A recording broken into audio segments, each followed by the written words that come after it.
She was that kind of kid. She would do whatever she wanted to do. She would say whatever she wanted to say.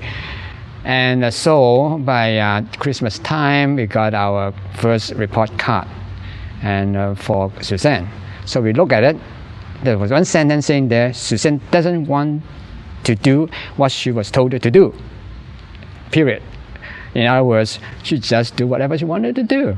Doesn't matter whether it was the teacher who was telling her or anybody else. And I said to myself and said to my wife, I said, isn't that true?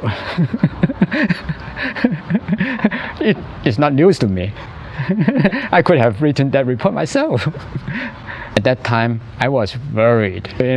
She doesn't want to listen to anybody. Gee, what I'm going to do? She's going to be kicked out of school. Problem kid. But she turned out okay. It was okay. He's always been interested in the way the city's been laid out. His whole bedroom, when he was small, was a city. He had little tiny street signs taped on toothpicks all over, and his carpet at that time was a whole bunch of squares that we had stuck on a piece of carpet. So he made those into parks and streets, and he put houses on the corners. You couldn't walk there safely, but it was all very carefully planned out.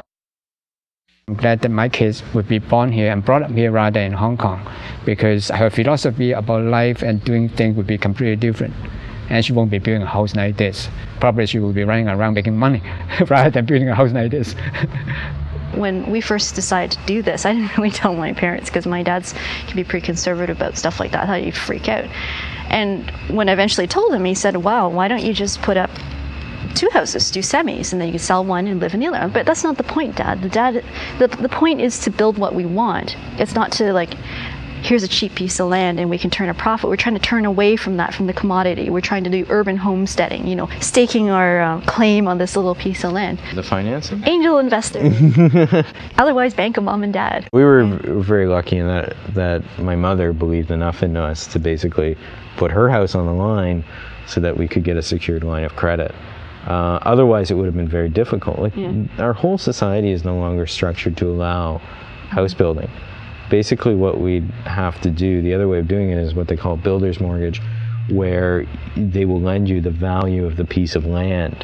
Which in our case wasn't much. Which wasn't much compared to the construction costs. So you kind of stymied in a way. Unless you've got some access to funds other than, through a bank, well, you're Mr. and Mrs. Joe Average or Mr. and Mr. Joe Average, and you go to the bank and say, listen, I have this piece of land, please lend me $300,000 so I can build it. Well, who the heck's going to give you that money? But if you say, I want to buy this thing that has, the attached garage, air conditioning, finished basement, oh, here you go, have $500,000. So, it's very difficult. The background they both had, the commitment they'd both shown. I can remember Suzanne coming to our house when they weren't married with a project about how to make a very low impact cottage.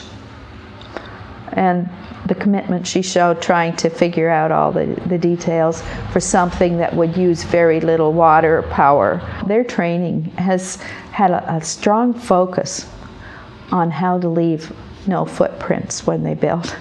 Well, I think that's what we have to do. I think we have to start finding ways to use less room, use less energy, and still keep ourselves comfortable. I'm hoping it will be one of the things that saves the planet in the long run.